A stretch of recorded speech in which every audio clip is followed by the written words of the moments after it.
Un saludo muy especial para todos y para todas. Muchas gracias por estar en Hablemos de Ciencia Política. El día de hoy nos encontramos con María Fernanda Pulgarín, compañera de este equipo pues de trabajo que ha venido organizando Hablemos de Ciencia Política en las últimas semanas. ¿Cómo has estado, María Fernanda? ¿Cómo te ha ido? Profe Jaime, muy bien, gracias. Pues hombre, ¿qué digo? Estudiando bastante, acoplándome a esta cuarentena. Quiero extender nuevamente un saludo muy especial a todas las personas que nos ven en este momento. Al profesor Carlos Arturo, déjenme decirle dos cosas rapiditas antes de darte la palabra, profe Carlos, y es que primero, hoy es la sesión número 15 en Facebook, estamos ya con 5.000 seguidores. Aprovechar también para decirles que nos sigan en otras redes sociales. Y lo segundo es que, bueno, profe Carlos, bienvenido a nuestro programa. Para mí es un honor tenerte acá y esperamos que sea tu casa por mucho tiempo. Bueno, gracias Mara Fernanda, Jaime, buenas noches, ¿cómo están todos? Pues aquí a la expectativa con esta presentación de estos desarrollos teóricos que quiero compartir con la gente para animar el debate académico. Aquí estamos a la orden, esperemos hacer una buena sesión y bueno, cuando ustedes digan, comenzamos, ya Jaime pues nos indicará qué vamos a hacer. Claro que sí, profe. Creo que el profe Jaime acaba de tener como problemitas con el internet, con la red, creo que no aparece acá. Sí. Nosotros en Hablemos de Ciencia Política siempre esperamos alrededor de 3 minuticos máximo para ir dando pues como paso a que se conecten más personas. Muy bien. Lo segundo, profe, es que hace poco tuvimos la oportunidad pues de ver como el tema de las estadísticas en Hablemos de Ciencia Política y lo que decía ahora ya tenemos 5.000 seguidores. Para mí es un honor que en esta sesión número 15 nos acompañes y digamos antes de hacer la presentación tuya, quiero decir que Carlos Arturo Ramírez es etnólogo, es doctor en antropología social, para los que no lo conozcan, él ha sido docente investigador en la UNAM, en la Universidad Autónoma de México, entonces, profe, no, pues bienvenido. Te iba a comentar también una cosita, yo creo que vos sabes como el formato de Hablemos de Ciencia Política y es que nosotros siempre empezamos, digamos, con tu presentación, no sé, profe, cuánto tiempo, por ahí 20, 35 minutos. Profe Está un Jaime, poco que volviste. Volví, déjeme muchachos, volví. 40 minutos, vamos a sacar Revivió. rápido, porque hay ítems que pueden ser. De hecho, yo lo presento en 3 sesiones o en un semestre, pero aquí Sí. vamos a hacer un resumen muy apretado porque me interesa que la gente quede motivada y que la gente, pues, el día de mañana podamos seguir intercambiando, digamos, opiniones y seguir conectados, porque de eso se trata, ¿no? Y podamos, yo posiblemente vaya a Colombia el próximo año, en enero, febrero, y me gustaría pues hablar de esto, hablar también de, como le decía ahorita, de una conferencia que tengo que llama ¿Qué es la política? Y de pronto para el otro año ya tener la posibilidad de la presencialidad. Claro, qué Excelente, bien. profe. Sí. Les ofrezco disculpas porque me caí del estudio, no sé de pronto qué pasaría y pues se desconectó, pero de todas maneras ya volvimos a conectarnos. Es la oportunidad que ya tenemos con María aquí en el estudio también de mantener como cierto grado de control sobre el programa. Yo quiero aprovechar, María y Carlos, saludar a Nuria Astrid Gómez, no sé si ya habían saludado a Nuri, que se conecta a esta hora en Hablemos de Ciencia Política, a Juan José Hola, García Nuria. Cano, a Diego Calle Pérez, que nos recuerda que ya llevamos 15 semanas. Gracias, Diego, por recordarlo, hermano. Hemos venido pues muy atentos. A Neji Galindo, buenas noches, Neji. A Steven Toro Jaramillo, que pues también, si mi memoria no me falla, Steven hace parte de los estudiantes del curso de Teorías del Poder que actualmente estoy ofreciendo en la Universidad Nacional de Colombia en el Departamento de Ciencia Política. Francisco Agudelo Rojas, buenas noches Francisco, Sergio Cardona, que también se está conectando. Bueno, mientras va llegando las personas, no sé, María, si ya habías presentado a Carlos Arturo, al profe Carlos a la audiencia. Sí, claro, en ese lapso que te caíste ya habíamos tenido la oportunidad de dar una corta presentación. Bueno, la audiencia ya sabe que Carlos entonces es colombiano, a pesar de que en este momento se encuentra en México, ¿cierto? ¿De dónde eres, Carlos, aquí en Colombia? Yo soy de Medellín. Eres de Medellín. Medellín, pero estudié mi maestría, mi doctorado y trabajé aquí, pero he trabajado también en muchas universidades de Colombia y de Medellín, AFIT Nacional, de Antioquia, San Buenaventura, bueno, Sí, sí. varias, Sí, mucha de hecho, conferencia. pues tuve la posibilidad de ver, Carlos, que habías trabajado en la Universidad de San Buenaventura, en donde yo Sí, también tuve la posibilidad de trabajar el año pasado, entonces dije, ve, qué bueno que Carlos estuvo ahí eh, en la universidad. en maestría, Trabajaste en maestría en maestría, educación, maestría en claro, educación y también me llamaron a participar en administración también. claro, la universidad, la San Buenaventura, tiene una fortaleza muy importante en la ciudad de Medellín en materia de educación. Bueno, Sí. tiene pues un número importante de licenciaturas y ahora tiene, Carlos, no sé si en tu época estaba, pero ahora tiene un doctorado también en educación que ha venido cobrando una importancia, digamos, relevante pues como en el contexto académico. Carlos, sí, me comentabas de pronto estos días que, bueno, has tenido mucho contacto con México. ¿Hace cuánto estás en México, Carlos? Yo he vivido en México 25 años, creo que voy para 25 años 26, ya. pero yo estuve en Colombia y regresé otra vez, llevo aquí como 8 meses, me agarró la Sí, pandemia, vine a hacer una investigación sobre cultura política, que sería muy bueno hacerla en Colombia, estoy proponiendo cosas nuevas, estoy proponiendo inclusive una cultura del poder, estoy desarrollando, y vine a ver la posibilidad con esta investigación que tiene cierta rigurosidad teórica para hacer un postdoctorado con la qué investigación bueno. en la Universidad Autónoma del Estado de Morelos, donde he sido profesor también. Qué bueno, Carlos. Y me decías también que ganaste un premio de investigación allí en México. Sí, yo gané un premio nacional de investigación del Instituto Nacional de Antropología e Historia y del CONACYT, del Consejo Nacional para la Cultura y las Artes, sobre un tema de poder, imagínense, Sobre un tema donde yo llevo precisamente de unos poder. análisis semióticos de la cultura.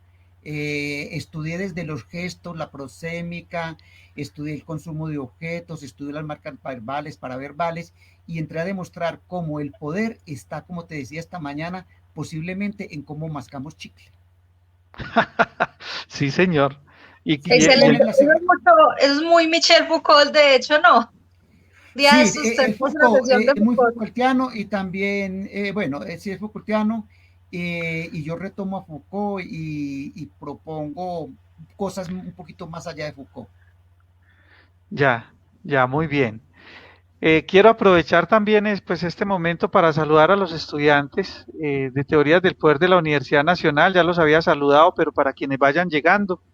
Yo hoy, Carlos, te cuento que he venido pasando esta semana con una molestia en la garganta y entonces les hice un cambalache a los estudiantes del curso con quienes hemos estado abordando el tema del concepto de poder. Les dije, hombre, pues yo no puedo darles hoy de pronto la clase de 4 horas porque tenemos 4 horas de clase, pero sí puedo de pronto invitarlos a la transmisión en vivo y hablemos de ciencia política. Entonces un saludo Ah, qué especial bien. para los estudiantes de la Universidad Nacional, también para Amparo Taborda, que nos ha acompañado mucho en Hablemos de Ciencia Política, para Alex Mi Pulgarín, madre.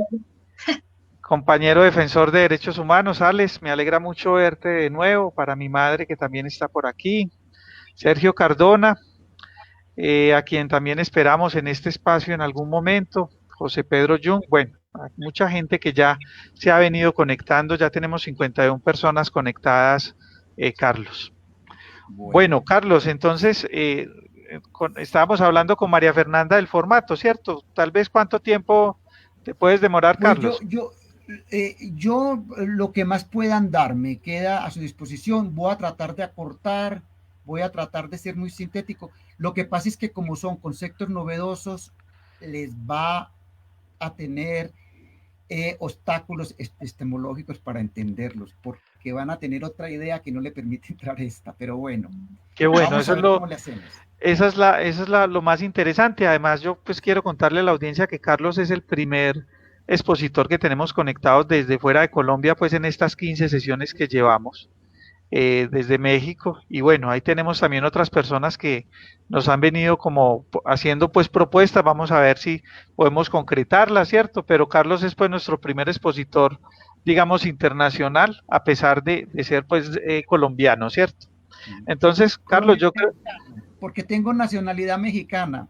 Ah, colombiano y mexicano, bueno, sí, sí, Tengo sí, había visto nacionalidad. también en tu presentación esa doble condición. Bueno, igual un saludo también para mi papá, Jaime Carrión, qué bueno, Carrillo, que estés conectado, Isabel Cristina Pérez, Marta Nelly Rodas, que ha sido pues una amiga y una impulsadora de este programa desde su nacimiento. Gracias, Marta Nelly, por estar con nosotros. Entonces, bueno, Carlos, vamos a comenzar. Yo creo que media Démosle hora, candela. 35 minutos, que Bueno, Sí, podamos también también. tener un espacio de conversación con el público. Y bueno, yo entonces Nos a poner, salimos de la sala para que el sí, profe Carlos... sí. y voy a, Entonces, y voy empezamos a, con colo- la... Sí. y voy a colocar la presentación para que el público también pueda verla.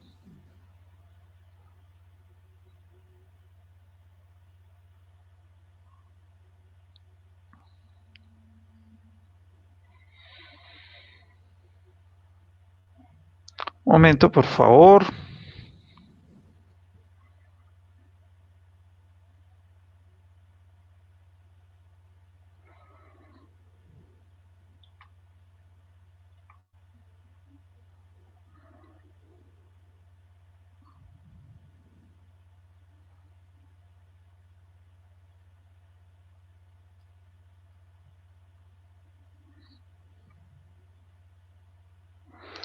Bueno, Carlos, allí está ya tu presentación. Bueno, entonces comenzamos, ¿no? Sí, adelante, Carlos, te Bueno, estamos escuchando. listo. El título que presento es un título analítico. Por lo tanto, en este título va una de mis primeras tesis. Y es la siguiente. Para la emergencia de lo social, el poder es una condición sine qua non. El poder crea sociedad. Esa es una, digamos, una primera tesis. Y una segunda tesis y tercera tesis derivada. El poder es básicamente orden. Una tercera tesis. Para que se pueda dar el poder necesitamos la cooperación. El poder entonces es orden en una unidad cooperativa para la producción de la vida. Vamos entonces a seguir con la siguiente la siguiente presentación, la siguiente hoja. Vamos a tener 7 puntos. Uno es de la concepción sustancialista del poder, al poder como sistema autopoyético, niveles de integración de la energía-materia, las relaciones humanas con base en unidades de sentido que llamamos reinterpretaciones, orden contingente, la estabilización de la reinterpretación, contextualización, la cooperación social sustancial, las relaciones de poder, el poder dominio y el orden social, definición que es el poder y el poder político. Ahí van a tener ustedes unas palabras claves, no se las enumero para ir ganando tiempo. Yo le dije a Jaime que bien podía pasarles por PDF mi presentación, la pueden utilizar, la pueden ustedes el día de mañana exponer, no hay problemas de autor. Vamos a la primera. Entonces, vamos a la primera página. De la concepción esencialista del poder al poder como sistema autopoyético. Vamos a trabajarlo rapidito. El poder ha sido considerado tradicionalmente a través de los siglos como una sustancia, ¿sí? Se ha creído que el poder reside en algunos elementos al margen de las personas, o el poder es una propiedad de las cosas o incluso de las personas. Digamos, hay una concepción sustancialista, hay una concepción personalista, ¿sí? Del poder. Es una concepción que yo llamo de exterioridad. Pasemos a un segundo punto. El poder como recurso o relación de exterioridad. Ahí está mi quiebre. Casi todos los teóricos del poder han considerado al poder como algo exterior al ser humano, exterior al individuo. Y mi teoría va a decir que el poder está en el individuo. Pero este estar en el individuo es producto de la experiencia histórica histórica, o sea, el poder interior al individuo es aprendido, es vivido, es interiorizado a través de la experiencia de vida de las personas y es por lo tanto una condición de historicidad. El poder crea historia. Hay un tercer punto. Hay un autor que se llama Niklas Luhmann, tal vez alguno de ustedes lo conocen. A este autor se le reconoce por ser prácticamente inleíble. Se considera que es uno de los filósofos que habla de la sociedad y que habla del poder más complejos que ha existido en todos los tiempos y particularmente en Alemania. Él tiene una concepción del poder muy particular. Para él el poder es un sistema de comunicación. Él dice, el poder es comunicación guiado por el código. Él considera que existe un sistema que está más allá de lo físico, un sistema que está más allá de lo biológico, un sistema que es autopoyético, un sistema que se reproduce a sí mismo y que es la dinámica del código. Un código va produciendo selecciones, va haciendo selecciones y en la medida en que el código va haciendo selecciones, va generando poder y crea sociedad. Es como dije, es un orden, es un sistema autorreferente, es un sistema autopoyético porque se genera a sí mismo, pero tiene una particularidad. El poder sale, el ser humano sale de la concepción del poder en Niklas Luhmann. Yo sé que estoy hablando en términos muy abstractos, pero es que él es así de abstracto. No puedo casi rebajarlo más. Entonces, para ir, digamos, concretando, en él el poder es una dinámica de la forma, una filosofía de la forma, donde el ser humano solamente es entorno.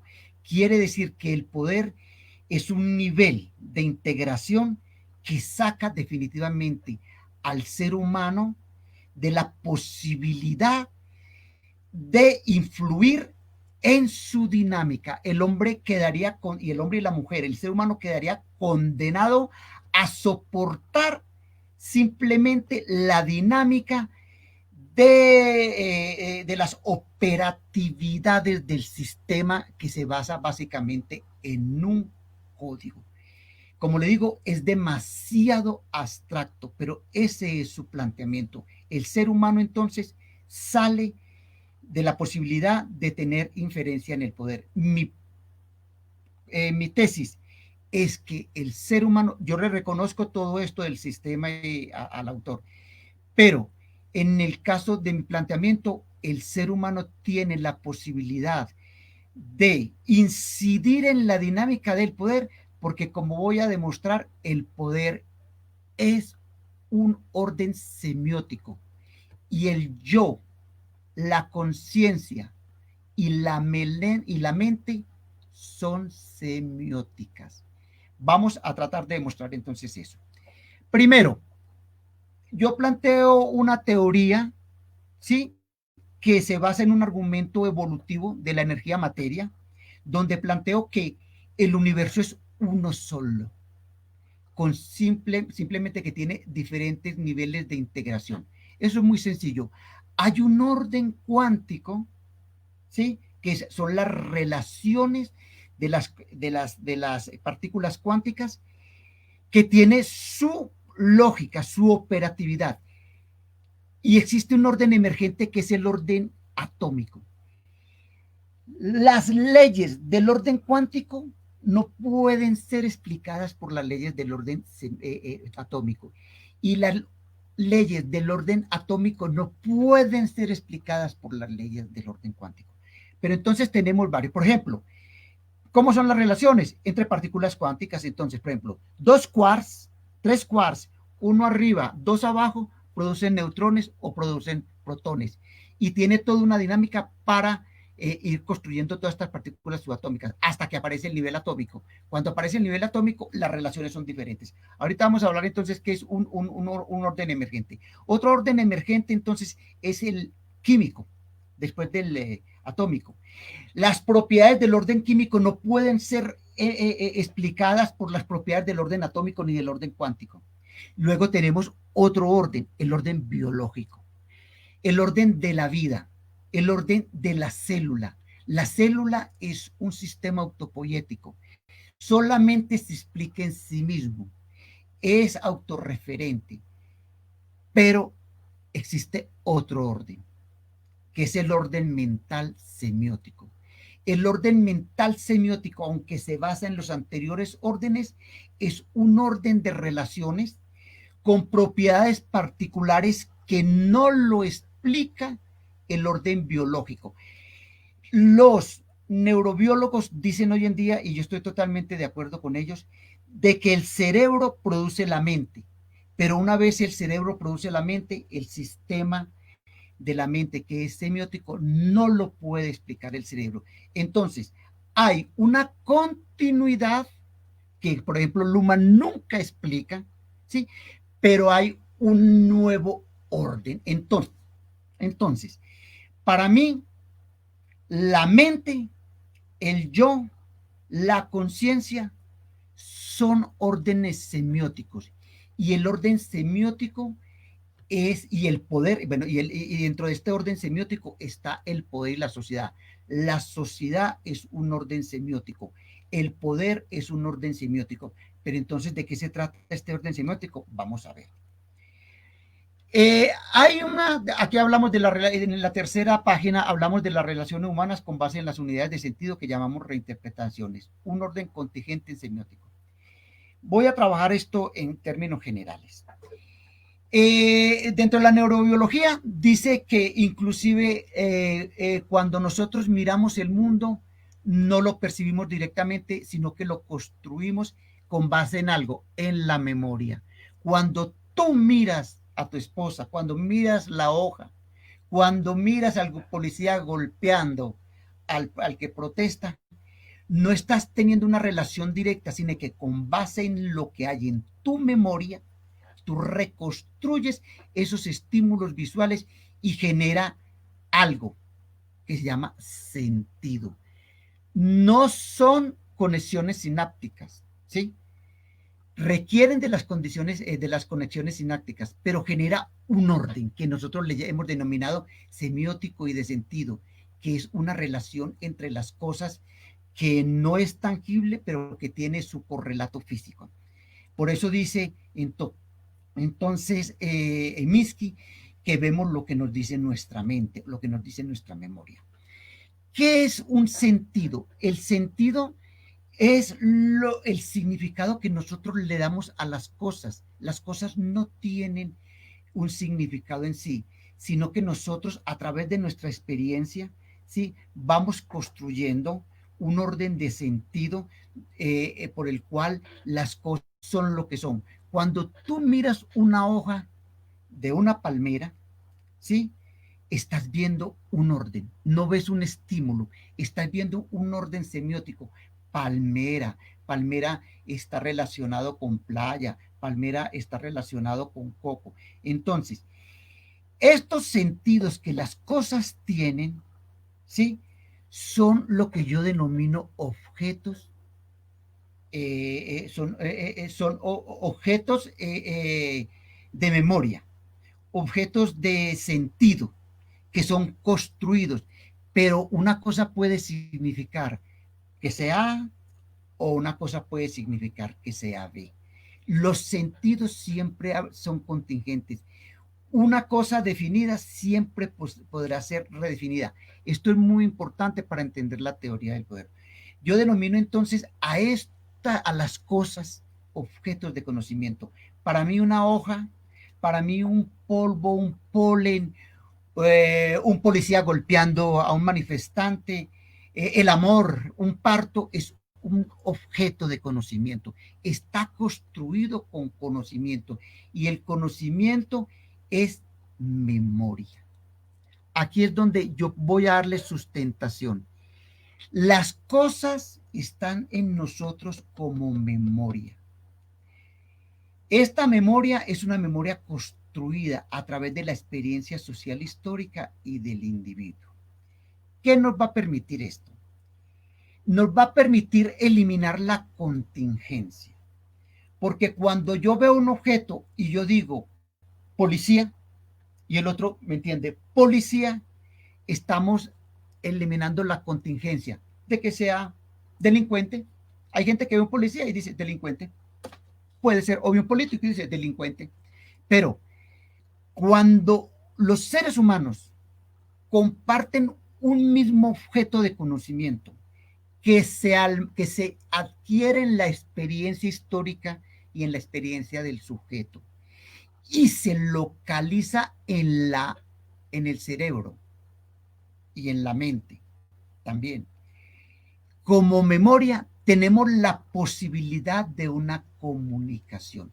Entonces, la comunicación humana es posible porque los seres humanos compartimos una misma memoria. Y esta memoria la denominamos sentido, o sea, una definición de la cosa. Los seres humanos compartimos memoria como sentido y el sentido, definición de la cosa.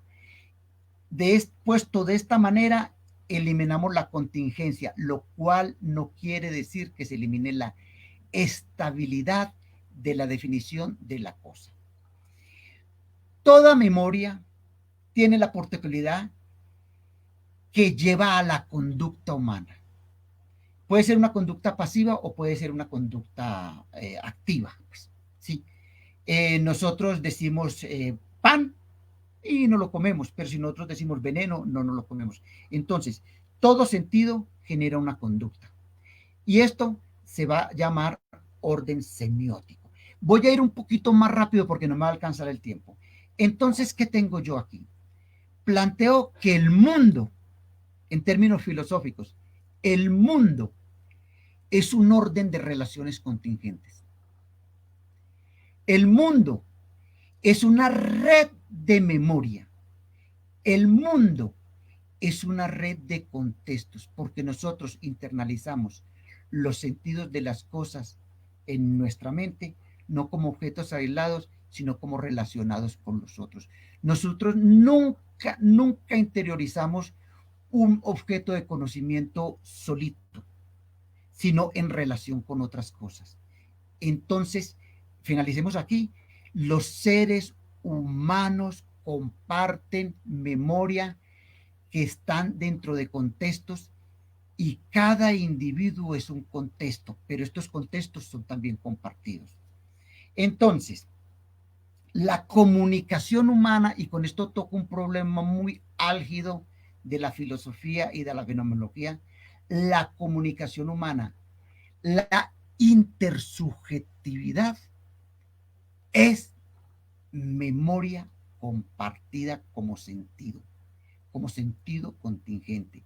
Con esto zanjeó un problema de la filosofía que fue un quebradero de cabezas para muchos autores, por ejemplo, Husserl, entre otros, o Heidegger. Entonces yo planteo que la intersubjetividad humana es posible porque compartimos una misma memoria y la memoria tiene un correlato físico, tiene un correlato anatómico en el cerebro.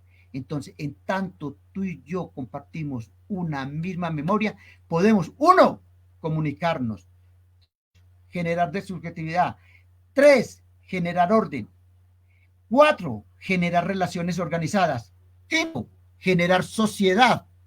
La sociedad es un asunto de memoria compartida. Y 6, poder. El poder es el orden de las cosas. Y sabemos que este orden es un orden contingente que puede en un momento determinado caer un sentido, una representación y ser reemplazado por otras. Y ahí es donde vamos a ubicar la dinámica del poder. Entonces, dejo acá, paso otra, voy corriendo, discúlpenme. Esto es materia de mucho tiempo. Vamos a pasar entonces a la establección de la reinterpretación. Dijimos que la memoria es sentido, que los sentidos son interpretaciones. y que están en unos contextos que siempre están dentro de un contexto. Nunca hay sentido sin contexto. Siempre el sentido de algo es porque está en relación con otras cosas. De hecho, así está en nuestra red de conocimientos en el cerebro. Bueno, les recuerdo, mi teoría no es una teoría anatómica, no es una teoría biológica, es una teoría semiótica, es de otro orden de relaciones, sin embargo, y lo enfatizo para que después no me digan que no, es de otro orden de relaciones que no son las relaciones de las células, que no son las relaciones que generan la sinapsis o las neuronas. No es un asunto de neuronas, es un orden superior, o no le llamemos superior, es un orden emergente de relaciones. Bien, yo hablo de que entonces los individuos cuando nos enfrentamos uno frente al otro y nos comunicamos y actuamos en sociedad y generamos un orden que nos permite hacer historia. Esto nos permite hacer historia. La memoria de planteo nos permite hacer historia. Lo semiótico nos permite hacer historia. Es más, es la historicidad. Entonces, las personas, cuando en nuestro ser, en nuestro cerebro, tenemos la memoria que se aloja en nuestra mente como orden semiótico, pero está en el cerebro, como orden semiótico, lo que estamos es y nos relacionamos, interpretamos las cosas para poder tener relaciones organizadas y por lo tanto generar sociedad.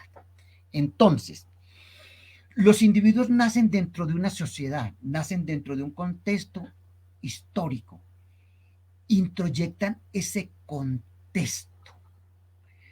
En la medida en que entrenamos ese contexto, estamos internalizando un orden. Y en la medida en que estamos internalizando un orden, como es, por ejemplo, el orden económico, donde las cosas se compran y se venden, las cosas se compran y se venden y lo hacemos como una cosa muy espontánea. Entonces, en la medida en que los seres humanos se introyectan ese orden, es un orden que ha sido producto de enfrentamientos entre los seres humanos y es lo que yo le llamo el orden del poder.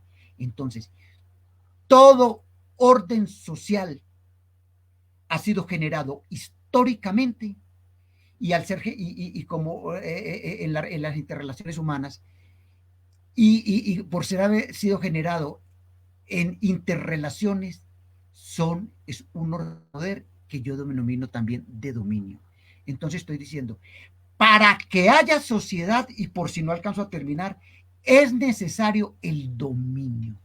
El dominio no es solamente un asunto que debamos ver negativamente o de lucha como Foucault mismo lo plantea y que Byung-Chul Han lo critica a Foucault porque dice Foucault siempre ve en el poder relaciones relaciones de lucha.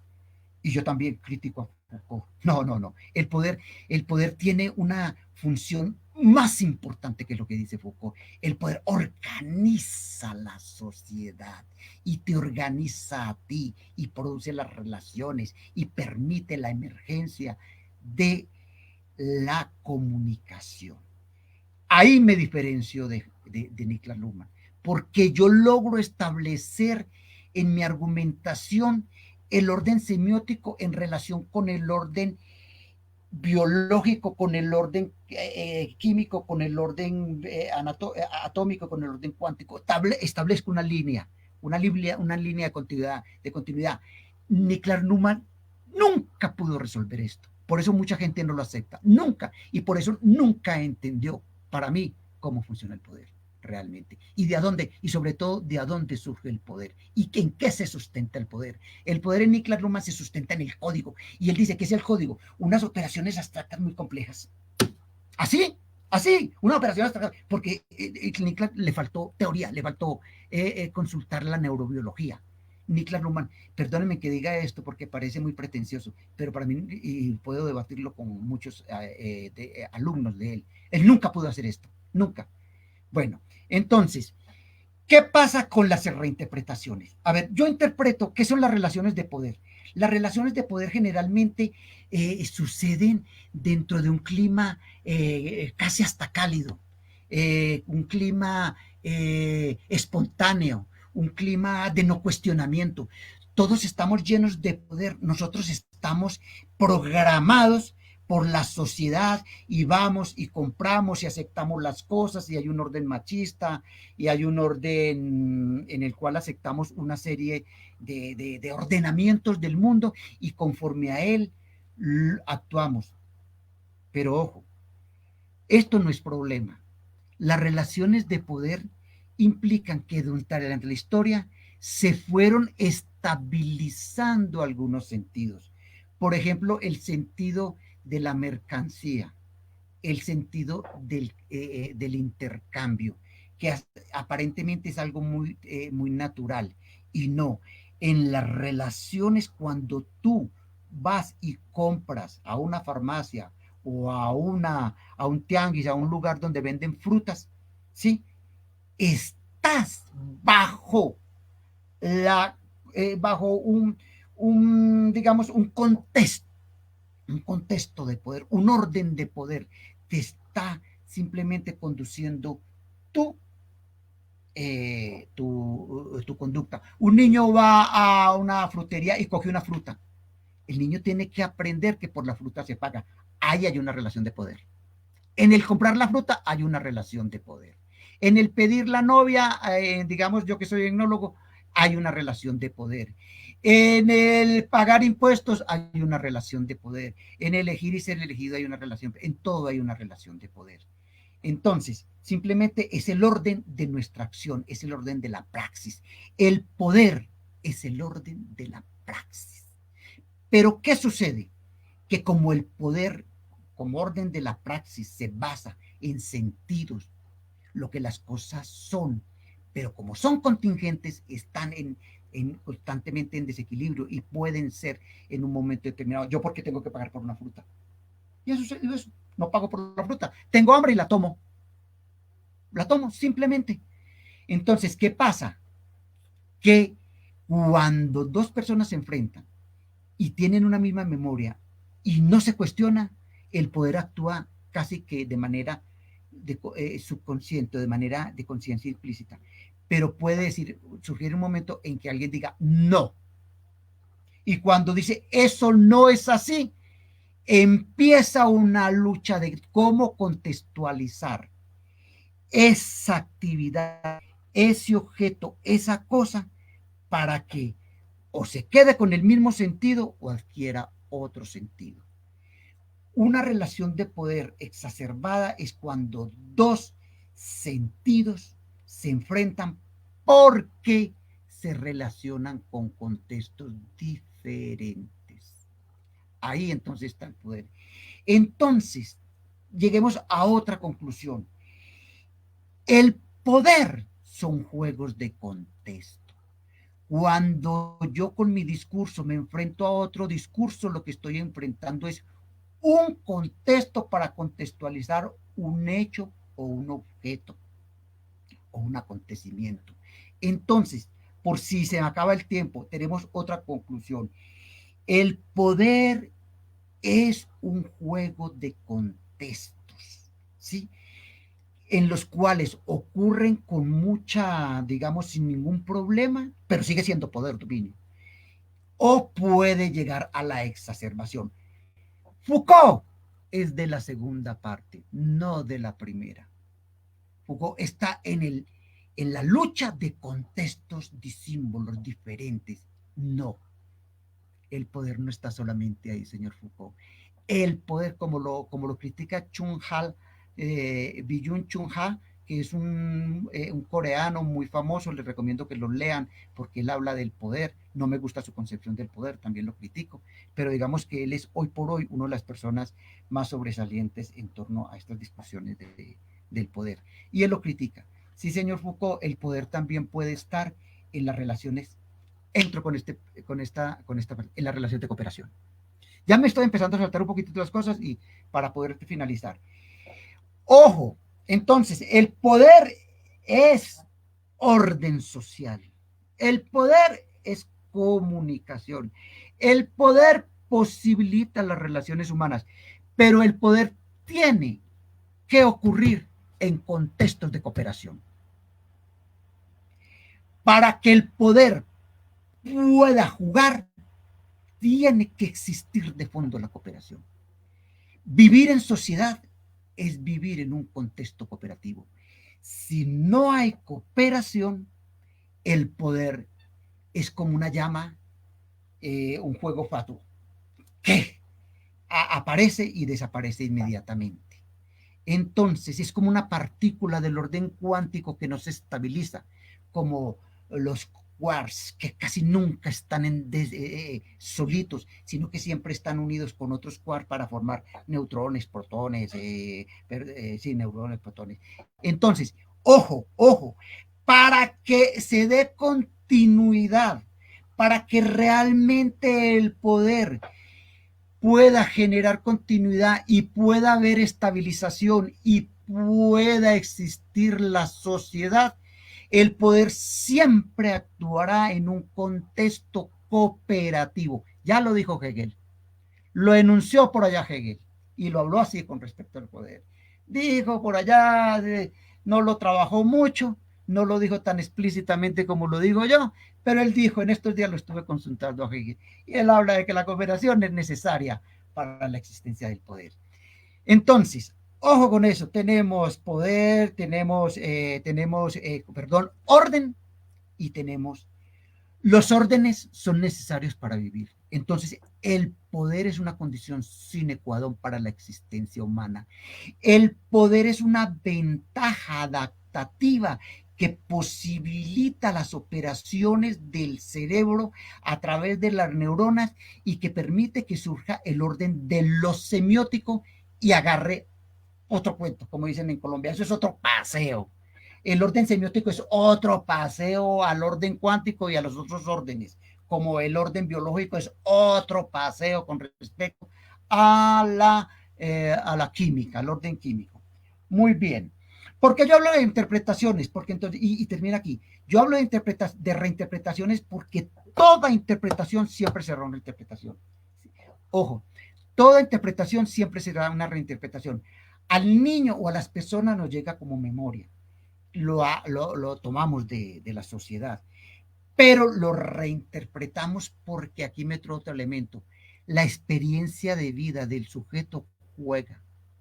Por eso hay creatividad, porque si no el orden sería un orden cerrado, solamente, digamos, bloqueado por lo social.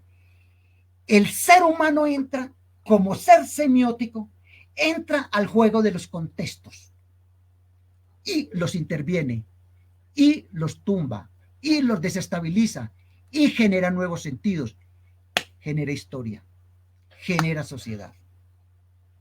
Listo. Entonces, toda interpretación en los juegos de los contextos que son juegos del poder, yo les he denominado reinterpretaciones, para que me dé la posibilidad de que el individuo, en tanto tiene mente, y el individuo como orden semiótico pueda influir en el orden semiótico, porque el orden químico no puede influir en el orden semiótico. El orden biológico no puede influir en el orden, y pues y eso lo saben todos los que manejan teorías de sistema, y estoy de acuerdo completamente con Niklas Luhmann. El orden anterior no puede, y entonces dice, no, el ser humano es un ser biológico, sale de la historia. Niklas Luhmann saca al ser humano de la historia porque considera que el ser humano es un orden biológico. Señor Niklas Luhmann, el ser humano, a través de su mente, a través de su yo, a través de su conciencia, es orden semiótico. Todos nosotros somos órdenes semióticos. Y si somos órdenes semióticos, estamos jugando en los términos de la semiótica. ¿Cuáles son los términos de la semiótica? Unas unidades que se llaman sentidos. Como en la biología, las unidades son células. Y en el orden químico son moléculas. Nosotros manejamos nuestras moléculas, nosotros manejamos nuestras células que se llaman sentidos, y los sentidos son objetos de conocimiento, y los objetos de conocimiento se almacenan en nosotros como memoria, y también tienen su correlato físico, la sinapsis, ¿sí? La sinapsis de las neuronas, que por cierto nosotros tenemos 10 a la 15 neuronas, sinapsis, ¿sí? O sea, millones y millones y millones y millones. Además que cada sinapsis tiene 4 o 5 bits. Bueno, listo, no me voy por ahí. Entonces, quedó hasta aquí. La dinámica de la contextualización genera historia, posibilita la permanencia, pero también posibilita el cambio. Estoy llegando aquí a una conclusión. Esto después lo podemos trabajar en otras conferencias. Llego a una conclusión por si se me acaba el tiempo. Ojo, la dinámica, el juego de la contextualización es un juego de poder. Genera historia, genera sociedad y posibilita la permanencia, que es fundamental para la existencia de la sociedad. Necesita de la cooperación. Sin un orden cooperativo para la producción de la vida no puede funcionar el poder, y no voy a dar ejemplos porque me llevaría toda la noche, y también posibilita el cambio. Entonces yo digo que el poder, por ser un orden contingente, está sujeto al cambio, y ese cambio lo opera solamente un operador, el yo y la conciencia, que son también unidades semióticas. Vamos. Ya hablamos entonces de la cooperación es sustancial a las relaciones de poder y dominio. Es tanto existe la cooperación, las relaciones humanas se extienden en el tiempo, dando lugar a la necesidad de un orden. Pasémonos porque no vamos a terminar. El poder y el poder dominio y el orden social. Me voy a detener solamente en el poder dominio. ¿Saben qué? El dominio es bueno. El dominio produce desigualdad, pero el dominio produce también igualdad. Eso lo tocaría, después lo voy a tocar de pronto en una conferencia que ya sobre la que es la política. Sí, para que un orden cooperativo se llegue a estabilizar, digamos, un orden democrático, un orden social, un orden de derecho, para que se pueda estabilizar, necesita una relación de poder-dominio, necesita el dominio. Entonces, el dominio es una ventaja adaptativa del ser humano que le posibilita que le posibilita o le da la capacidad de sobrevivencia sobre otras especies. Yo creo que los animales también manejan relaciones de poder en cierto nivel, inclusive que escribí una nota leyendo a De Waal, al etólogo De Waal, de que sí es posible, que leanla ahí en Facebook mío, de que exista un orden, también que existe moral en los simios. Yo creo que existe, y de que, es más, adelanto una cosa, creo que en los simios y en ciertos animales, llamémoslo superior, aunque no se debería ser superiores, existe también el orden semiótico. O sea que el orden semiótico no es exclusivo del ser humano. Bajémonos de ese, como dicen en Colombia, de ese avión, de esa nube. El orden semiótico, estoy convencido, y después puedo platicar de eso, existe en los animales, en el gato, en los gatos que hay en esta casa. Me he dado cuenta que existe ese orden semiótico. Entonces, el orden semiótico también, porque ellos tienen un cerebro que tiene parecidas funciones. Ellos también tienen orden semiótico.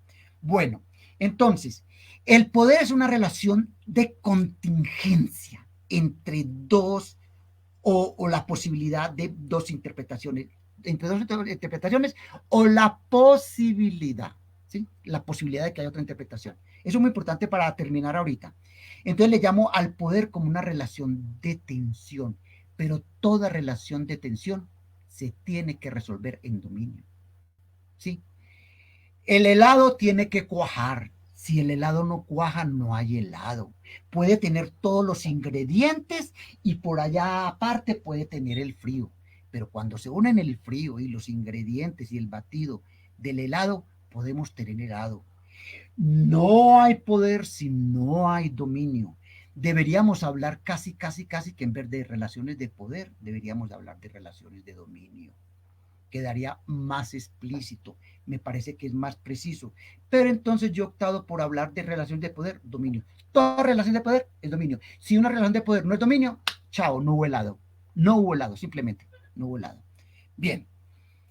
El orden social es cooperativo, ya lo dijimos, y el orden, bueno, esto es muy importante. El dominio propicia la desigualdad, pero también la desigualdad. En mi conferencia sobre qué es la política, hablo de la hegemonía y me baso un poco en Chantal Mouffe y Ernesto Laclau y planteo a mi manera, corrijo la noción de ellos de hegemonía. ¿Sí? La corrijo y la planteo por otro lado. Pues en mis términos, tendríamos que debatir. Después veremos eso. Para que un orden hegemónico se pueda dar, que puede ser el orden hegemónico de la sociedad del mañana, donde seamos seres realmente, vea una sociedad democrática, donde haya una buena redistribución de la riqueza, donde exista un concepto de lo social sobre el concepto de lo individual, que también es una relación, una contextualización, una relación de poder histórico. Sí, para llegar a la igualdad va a haber necesidad de un dominio. ¿Del dominio de qué? De la sociedad sobre sí misma. La sociedad, en mi concepción de hegemonía, la sociedad vuelve sobre sí misma. ¿Para evitar qué? La contingencia, la posibilidad de que el dinero público pueda tener dos interpretaciones. O se va para el público o se va para mi bolsillo. Aquí en México en este momento tenemos el problema, en Colombia también. El dinero público aquí en México tiene dos concepciones. Uno, se va para el público. ¿Quién es el público? La nación. Dos, se va para mi bolsillo y mis amigos. Entonces, el poder como dominio es una condición fundamental, sine qua non, para la sociedad del mañana, para la sociedad del futuro, para una sociedad donde la hegemonía sea la hegemonía de la sociedad sobre sí misma. La sociedad tiene que volver sobre sí misma, ¿sí? Y dominarse bajo las directrices de un proyecto participativo, democrático, social. Tal. Bueno, eso lo dejamos para otra conferencia. Listo. ¿Qué es el poder? Y vamos finalizando. El poder, dominio, ojo, es todas aquellas relaciones entre dos o más personas. No hablo que el poder no solamente pueda ser solo social, nos interesa el social, a mí no me interesa el poder personal, interpersonal entre dos amantes, no. A mí me interesa como sociólogo, como antropólogo, como lo que sea, ¿sí? Es el poder social. Entonces, el poder dominio es todas aquellas relaciones entre dos o más personas en torno a la establección de sentidos, por medio de los cuales surgen interacciones organizadas. Ahorita me devuelvo. A esas estabilizaciones de sentido le podemos llamar también reinterpretación. Un poquito tomo agua. O, dicho de otra manera, cuando dos seres humanos se relacionan estabilizando sentidos de los cuales surgen acciones organizadas, dan lugar a un fenómeno que podemos llamar relaciones de poder. Ojo, ¿qué son las instituciones? ¿Qué son los chistes? Es toda la parafernalia cultural para estabilizar las interpretaciones. ¿Cómo debemos analizar las relaciones de poder? Ver toda la parafernalia cultural, perdón que lo diga así, para estabilizar. ¿Qué son la parafernalia cultural? Los mitos, los ritos, ojo, los arquetipos, con la compañera anterior, las metáforas, todo, la estética. La estética es fundamental para la estabilización. El arte, la música, para estabilizar o desestabilizar y estabilizar nuevamente. Total. Fíjese la importancia de esta conceptualización. Es gracias al poder como ventaja adaptativa, ¿sí?, del ser humano como especie, que se da la historia, que se da la institucionalidad, que se da la cultura. La cultura entonces entra a, perdón, no sé quién es, listo. La cultura entonces puede ser estudiada como una forma de estabilizar el poder. El poder se estabiliza con un gesto. El poder se estabiliza con el consumo de objetos. El poder se estabiliza con canciones, con telenovelas, con cine, con música, pero también se desestabiliza. ¿Por qué? Porque el sentido es contingente y el sentido entonces nunca tendrá estabilidad, jamás tendrá estabilidad. Y ahí sí estoy con Chantal Laclau y Laclau de que no podemos concebir una sociedad que se cierre. Ellos le dicen, ay, no me acuerdo cómo se llama el término que ellos dicen, que se cierre. Toda sociedad es abierta. Ellos lo explican por otra manera. Yo lo explico porque como la sociedad es sentido y como el sentido es contingente, entonces la construcción de la verdad, la construcción de futuro siempre será eterna y siempre será necesaria entonces las relaciones de dominio para poder estabilizar. Y cuando estudiemos el poder, entonces como yo lo hice en una investigación, estudiaré los gestos, estudiaré la clínica. ¿La clínica qué hace en Foucault? Estabiliza el poder. Eso es la clínica. ¿Qué hace la ciencia? Estabiliza el poder. ¿Qué hace la medicina? Estabiliza el poder. Entonces, son los recursos para estabilizar el poder. Ahí está Foucault. La clínica. ¿Cuándo se empieza la clínica? Sí. ¿Qué hace las cárceles? Los panópticos. Estabiliza el poder. Entonces, esto es muy importante para entender por qué la relación de poder como dominio es fundamental para la existencia de la sociedad. Entonces ya no ver más el poder como simplemente relaciones entre individuos que se enfrentan o como una cosa, ¡ay, el poder! Y entonces el poder es algo malo. El poder es bueno. El poder es tan bueno que tú y yo, perdón, que ustedes y yo estemos hablando aquí. Y yo estoy echándome un discurso del poder también. Estoy tratando de estabilizar una definición que es mía y estoy tratando de convencer, y mis gestos, y mi forma de hablar, y mi forma de parmotear, y mis entonaciones, eso es estética. Ahí va esa estética porque le estoy dando fuerza, como diciéndole, yo estoy convencido de lo mío, y con esto estoy simplemente yo tratando de influenciarlo a usted para que me crean. Bien. Listo, el poder es una mecánica, una operatividad que permite la generación de acciones organizadas. No veamos el poder como una cosa, veámoslo como una mecánica, como una operatividad, pero no la filosofía de la forma de que hablaba, creo que Aristóteles y que retoma Niklas Luhmann o uno de sus alumnos, porque dice, es que Niklas Luhmann habla definitivamente de la filosofía de la forma y la forma es algo muy raro.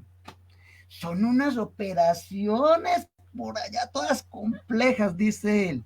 No, las operaciones mías son más facilitas como estabilizaciones. Listo. Ojo, esto es una motivación. Voy a tocar el poder político, pero no lo voy a trabajar porque eso es parte de otra conferencia. ¿Qué es el poder político entonces?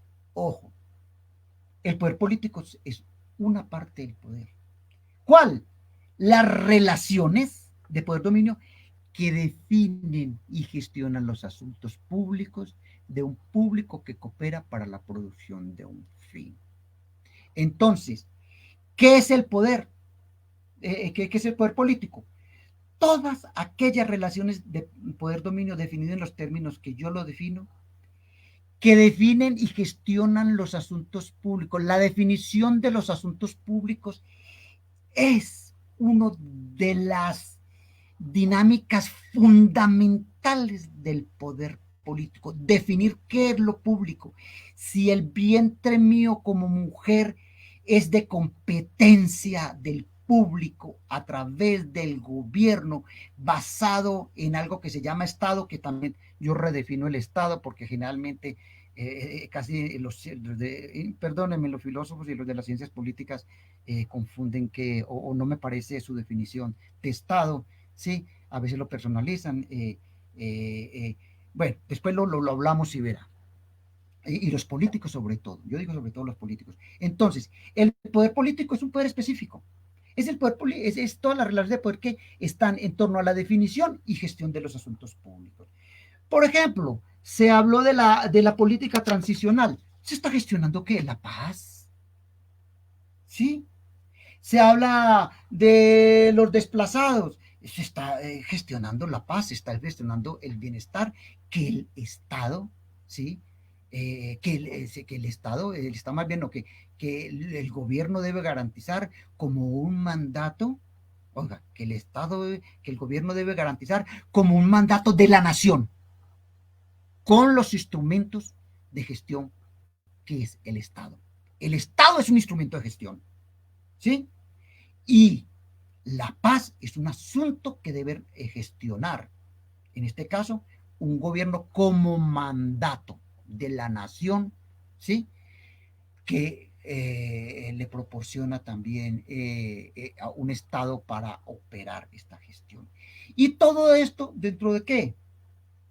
Para producir un fin. ¿Qué es ese fin? La vida de los colombianos, la vida de los mexicanos, ¿sí?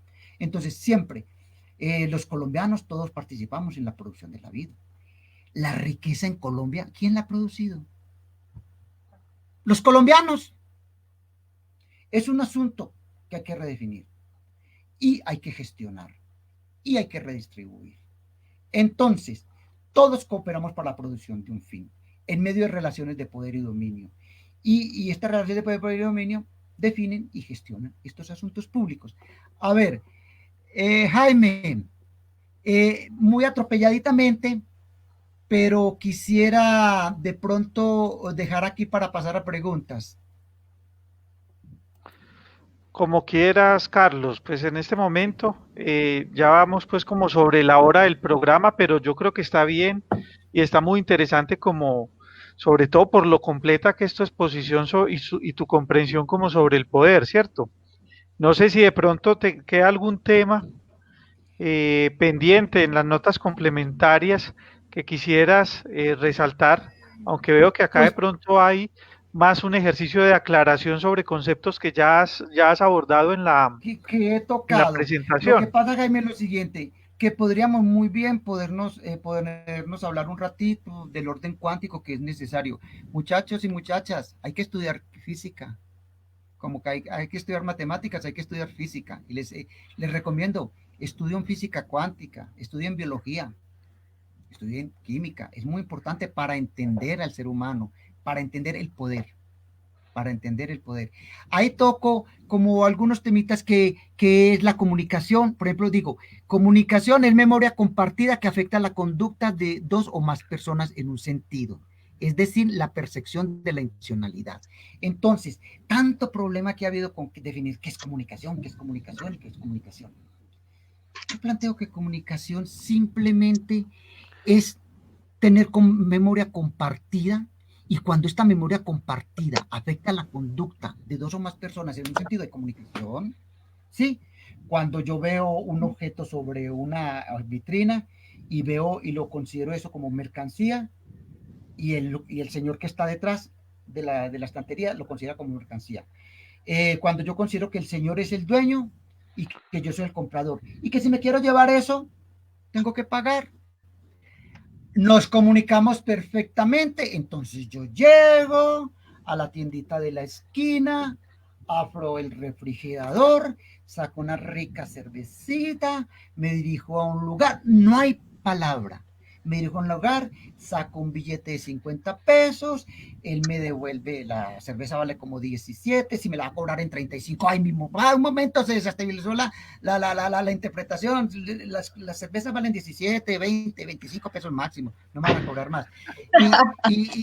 Y de pronto entonces, sin mediar palabra, no se dan cuenta que yo soy colombiano, y le pongo el billetico ahí, porque si se dan cuenta que soy colombiano, entonces me quieren cobrar de pronto más, no mentiras, ahí en la titita no. Entonces le tiro el billetito, el tipo recoge ese papelito. Oye, eso es una locura. Si uno naciera y no estuviera en esta sociedad, ¿qué pasa ahí? ¿Qué está sucediendo? ¿Qué está sucediendo? Está sucediendo comunicación. Y esa comunicación es un orden, y ese orden es poder, y está actuando para la delicia mía, que es tomarme la cervecita, y para la delicia del que es vender, y es poder, y no hay dolor, y en una relación de poder no hay dolor, y es una relación de dominio, y no hay dolor, es disfrute mío y disfrute del otro. Yo creo que ustedes han trabajado mucho sobre el poder, y después van a Sí, por ejemplo, entonces eso es en comunicación. Otro, el orden emergente, que dice que es un orden diferenciado de relaciones de la energía-materia que genera propiedades, efectos, situaciones, acontecimientos que el orden precedente no puede explicar. Un orden emergente como el atómico. Yo creo que ese lo hemos tocado. Está la otra, que ¿cuál es? No sé cuál más hay El otra orden por ahí. semiótico, que también lo El orden presentaste al semiótico, el principio. orden semiótico es muy sencillo. El orden semiótico es un orden entre partículas que llamamos sentido. Vamos a utilizar una metáfora, porque el ser humano tiene que utilizar metáforas, como decía muy bien la conferencia, que me gustó mucho la conferencia de mi amiga, y que yo podría el día de mañana sugerirle una serie de cositas, ¿no? Por ahí viene Nuri con una pregunta, Sí, precisamente Carlos. bueno, Eso iba entonces, a decir. sí, bueno, listo. Entonces, sí, es un orden entre orden de sentidos, los órdenes de sentidos. Entonces son objetos de conocimiento, los objetos de conocimiento son memoria, la memoria, ta. Pero entonces, no es entre moléculas ni entre aminoácidos. Por ahí tengo una definicióncita de aminoácidos y yo no sé qué, del orden biológico, ¿sí? Tú por la operatividad del sistema biológico no puedes explicar la operatividad del sistema semiótico. El sistema semiótico se explica a sí mismo. El sistema biológico se explica a sí mismo. El sistema químico se explica a sí mismo. Estos se llaman órdenes emergentes de integración de la materia-energía. Y sigue siendo materia-energía, pero en un orden de integración diferente. Eso tiene. ¿Qué explica el poder como semiótico? La semiótica, el orden semiótico. No la semiótica, perdón, me equivoqué ahí, sino considerarlo como un orden semiótico de sentido, y eso lo explica, y así lo podemos explicar. Creo que hemos explicado en este momento. Bueno, no sé si tiene alguna preguntita.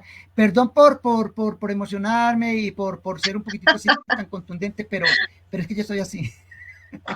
Y No, acepto muy la bien, Carlos, discusión, son excelente. desarrollos teóricos, me podrían ayudar, expongo porque me gusta la controversia, me gusta inclusive que me corrijan, pues se trata de construir conocimiento, y el conocimiento, Claro, definitivamente la construcción del conocimiento es social.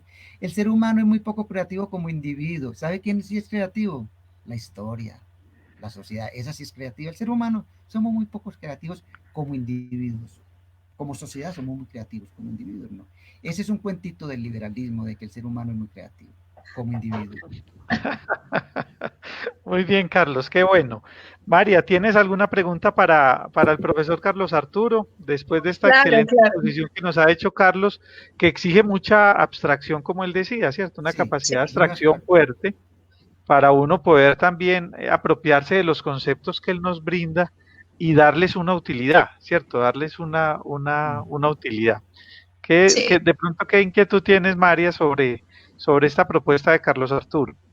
Profe Carlos, pues dos cositas básicamente. Primero es que a mí me pone eternamente feliz tener a personas tan buenas en Hablemos de Ciencia Política. Estas 15 sesiones han sido maravillosas con personas, digamos, llamadas a hablar de estos temas específicamente. Yo tenía una dudita para empezar porque hay otras tres por acá veo, y es, tú ahorita hablabas de las relaciones de poder entre los animales, pero me surgía, digamos, una pregunta con respecto a la conciencia.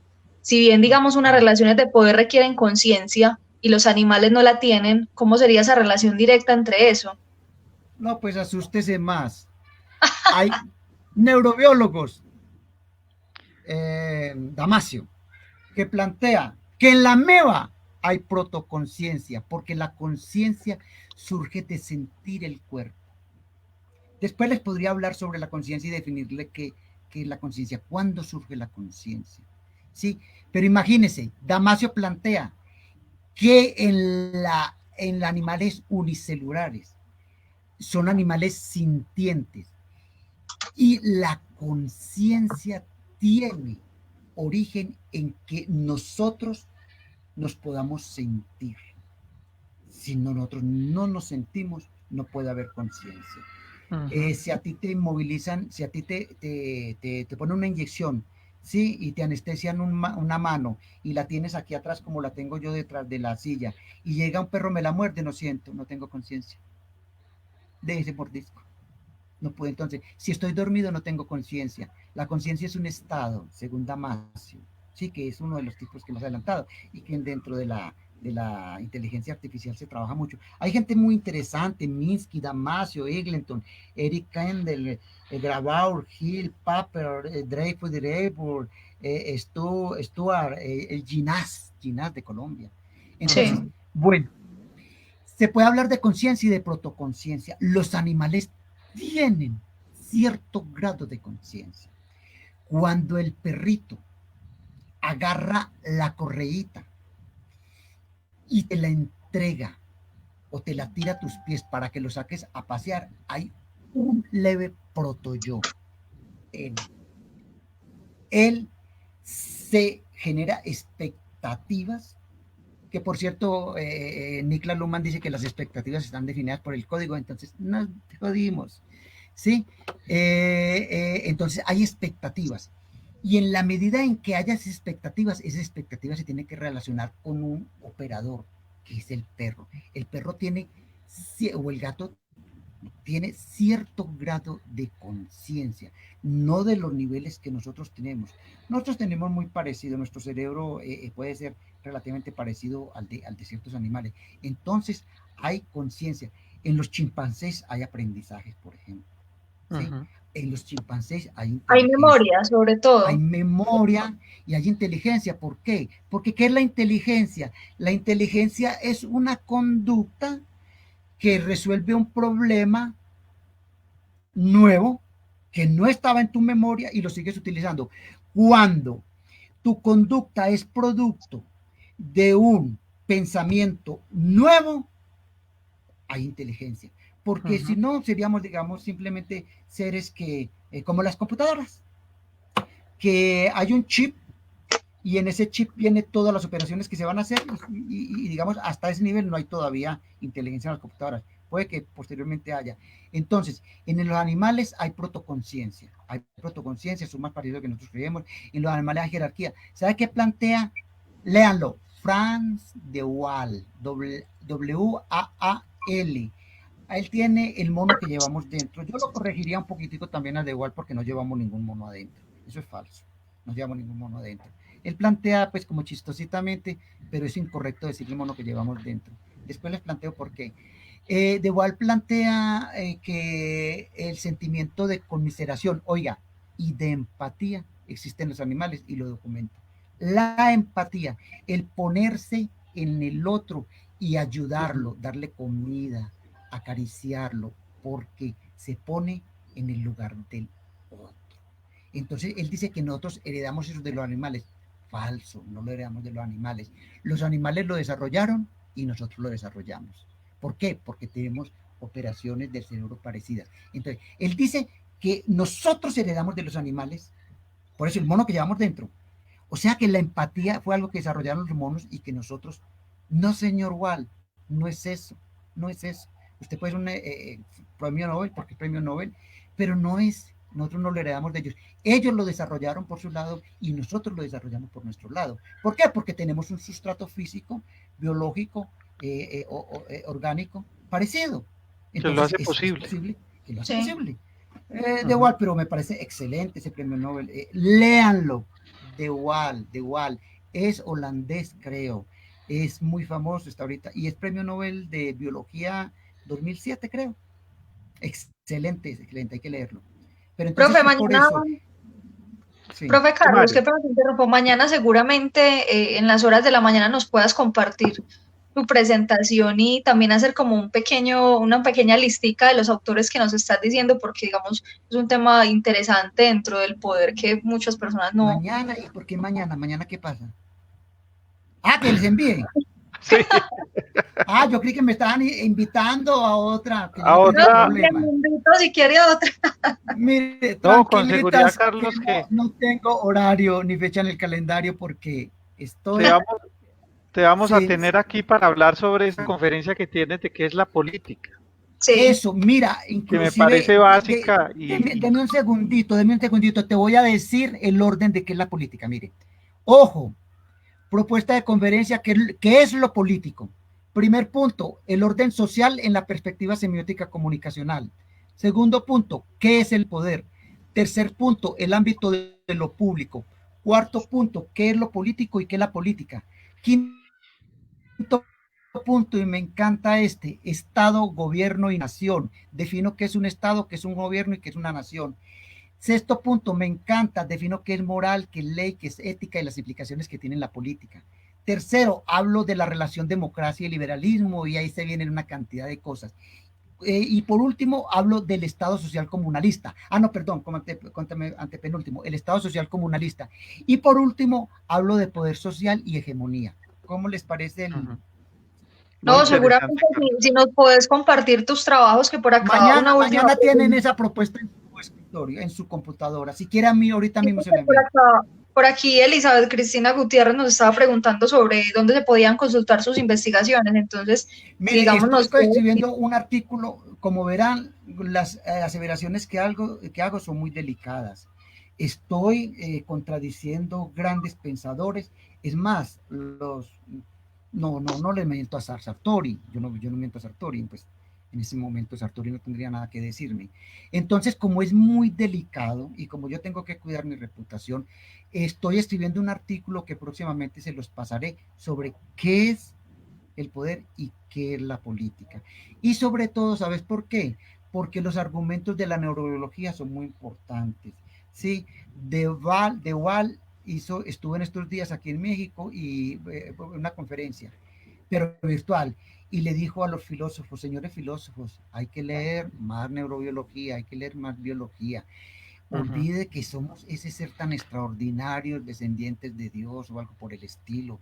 Somos bastante animales, pero tenemos un orden más desarrollado, una ventaja comparativa. Entonces, sí, les paso eso, tengo mucha bibliografía. Y Muchas mañana gracias, Carlos. Listo. les paso eso de la política. Muy interesante. Ahí espero verlos polemizando mucho a los Cla- dos.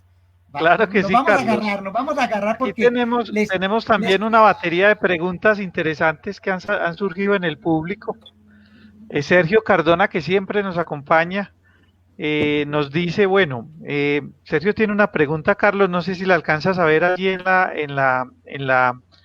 la pantalla, que dice: el poder visto desde una sociedad disciplinada y un pensamiento estructuralista no puede caer en un exceso de positivismo que hoy hace tanto daño a los sistemas sociales contemporáneos. bueno, primero que O sea, todo, esas propuestas nos llevan sí, irremediablemente al positivismo que de sí, pronto Sergio no, lo ve como no. tan negativo. Primero que todo, si se ve mi argumento, no es positivista. Perdón, no es estructuralista. ¿Por qué? Porque está el individuo metido ahí. La estructura es una entidad que somete al individuo. Entonces, ojo, hay que hacer buenas lecturas. Ya, con eso ya no sería estructuralista.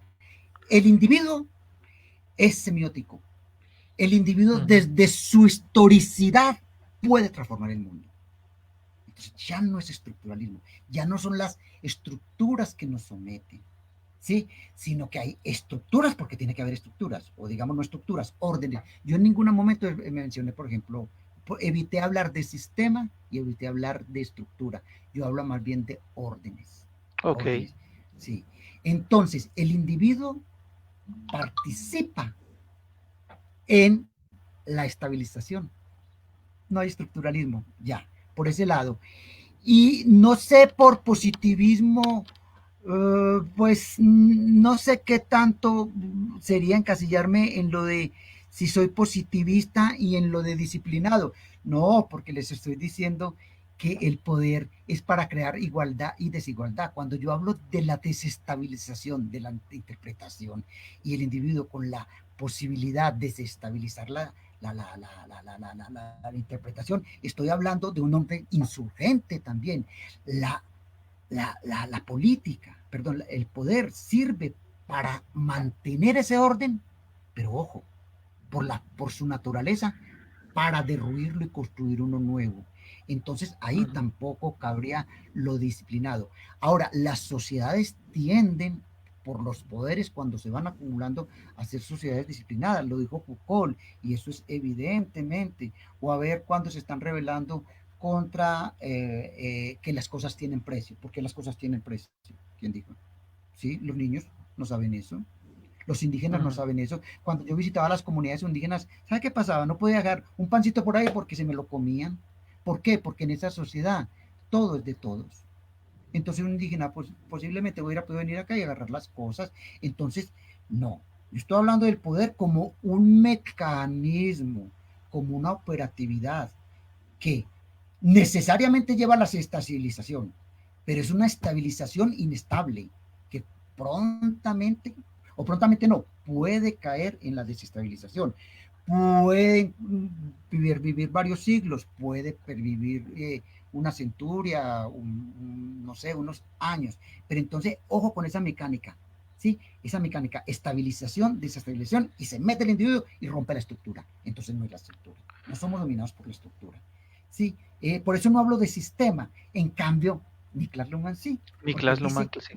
Que claro, el poder es un sistema de comunicación y que, oiga, es un sistema de comunicación que funciona solo, que es autopoyético, que es autorreferente, te saca, como muchos estructuralistas quisieron sacar.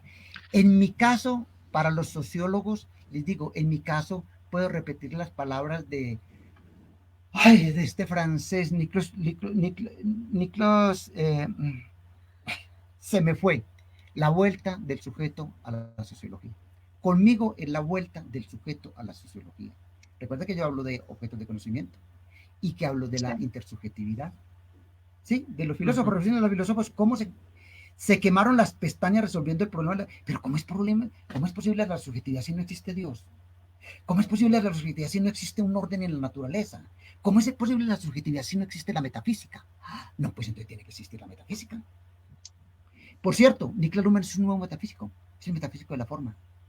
En mi caso, la metafísica sale. Okay. En mí la metafísica muere. Conmigo la metafísica muere. Y el problema de la subjetividad se resuelve. Profe Jaime, todavía tenemos como 3 preguntas que veo por acá. No sé entonces, porque ya son las 9:37. No sé si quizá dejemos, digamos, estas 3 preguntas y yo me encargo de pasárselas al profesor Carlos para que, digamos, él si quieres, hacemos el esfuerzo, María, por leerlas. Lo que podemos es decirle a Carlos que tratemos de ser un poco más breves, pero ahí es que hay unas preguntas muy interesantes. A mí me da siempre mucha dificultad como dejar las preguntas que hay en el público, a veces tan interesantes. Por ejemplo, esta de Pablo Andrés. Él dice Pablo Andrés, una preguntita. No sé si sea muy obvio, pero apenas conozco un poco del tema. Para usted, profesor Carlos Arturo, ¿el poder es inherente a la interacción social? ¿Y solo existe en ese contacto o desde el individuo en estado natural se crea la acción de poder? Bueno, ojo, no es que exista la interacción social. La interacción social es poder. Sí. ¿Sí? El poder necesariamente necesita de la praxis. ¿Sí? Sin praxis no hay poder. ¿Por qué? Porque el poder es operatividad. Olvidémonos del poder como sustancia. Olvidémonos del poder como cosa. No. Ahí sí sería yo un poco la filosofía de la forma. Pero no lo quiero poner en términos. No quiero poner en los términos. Otro, mira, lo tuyo también es filosofía de la forma. Sin metafísica, pero filosofía de la forma. En mí es la operatividad. Me voy más hacia las ciencias biológicas, me voy más hacia la cibernética, me voy más hacia la neurología, a la química, la operatividad. Inclusive yo hablo de operacionalización. Entonces, el poder es una dinámica, tiene su correlato físico, porque si no sería metafísica. Y ya creo haberlo al menos sugerido, porque demostrado, bueno, yo creo haberlo demostrado, pero al menos sugerido. Entonces, el poder no está en el individuo, en tanto el individuo se actualiza en una relación social. ¿Sí? En la medida, está en la memoria, allí, la sinapsis, pues eso, digamos los neurobiólogos. Pero ahí está pues la memoria, que son pulsiones eléctricas de configuraciones, ¿sí? Pero eso da lugar a otro orden. Entonces, está en el individuo, Por eso yo me puedo comunicar con ustedes, ¿sí? Por eso tenemos aquí una cosa que se llama el Internet, que también es un mecanismo de poder, ¿sí? Y nos pone, vea, nos pone a marchar y nos disciplina y nos conduce y performa nuestras conductas. Entonces, y contribuye con un orden. Sé que es difícil, está en la memoria, ¿sí? Está en la memoria, pero el poder realmente no es la sinapsis, esa memoria ahí, sino en el momento en que se realiza, ¿sí? En que se confronta. El poder está en el momento en que vence la contingencia, ¿sí? Y estabiliza o desestabiliza.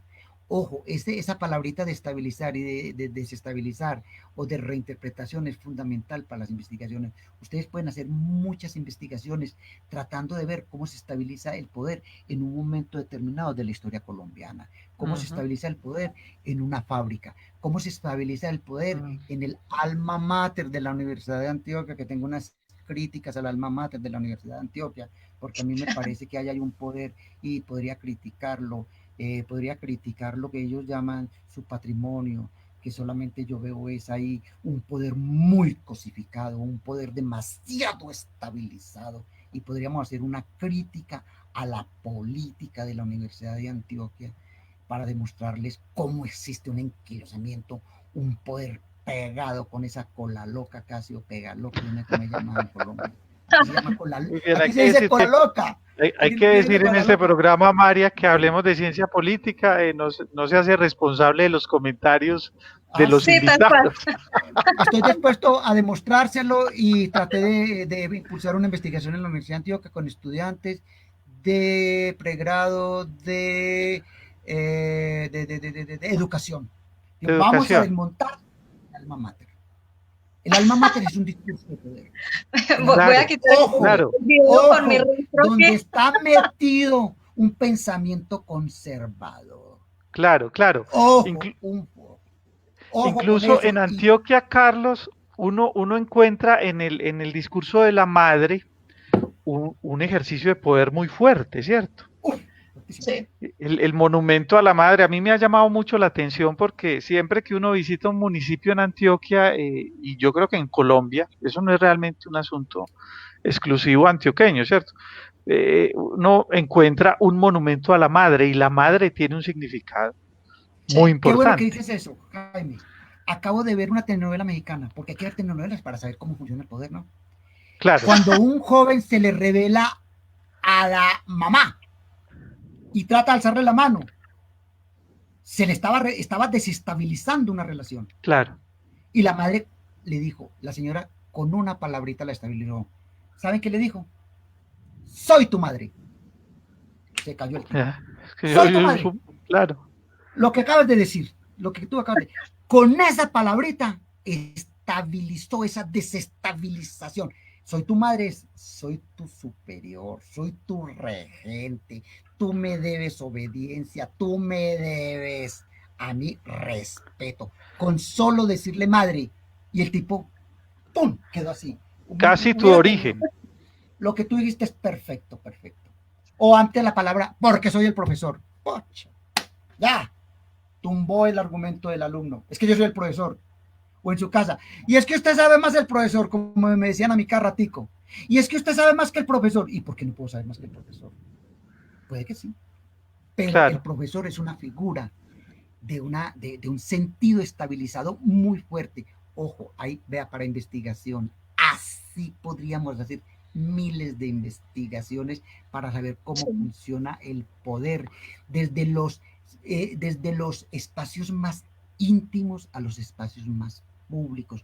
Podríamos en este momento ver cómo el gobierno de Duque hace todo, y de Duque, Uribe, cuáles son los procesos de estabilización de las representaciones de la nación, del Estado, del servidor público, del Congreso. No, es que hay que hacer otro programa realmente, hablemos de ciencia política, sacando otro producto. Yo de verdad quiero leer la pregunta de Nuria Street porque quiero escuchar la respuesta.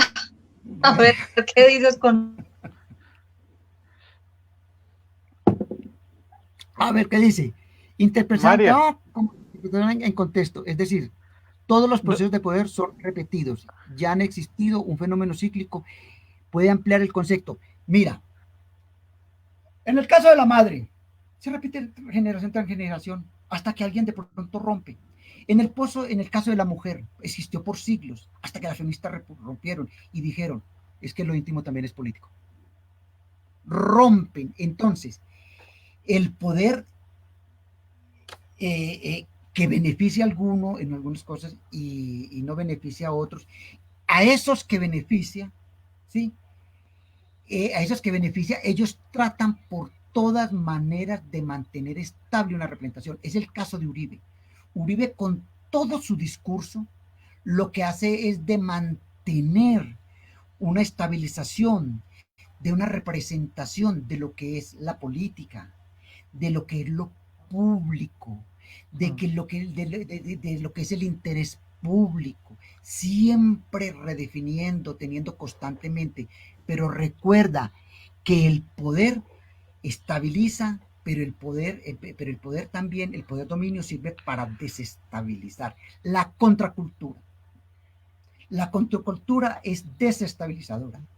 El movimiento feminista es desestabilizador, toca los rincones más profundos de nuestra vida social, cuestionando las cosas.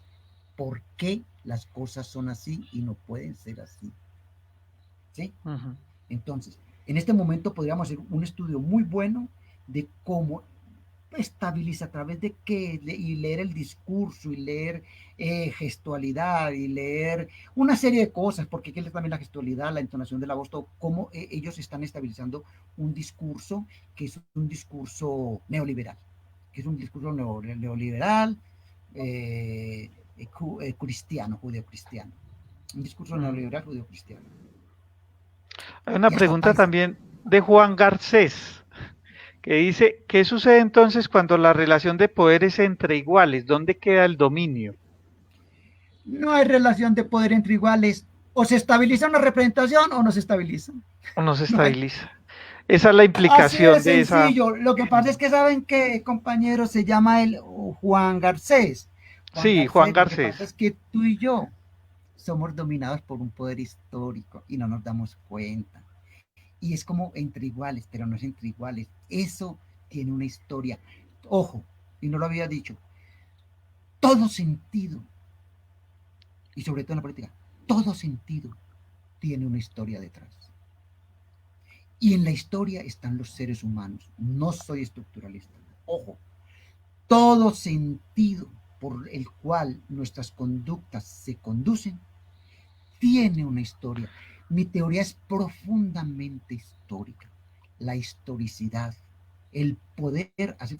Oiga, ustedes, científicos de la ciencia política, les estoy dando argumentos para que se vuelvan los machuchones de la sociología, para que sean los más.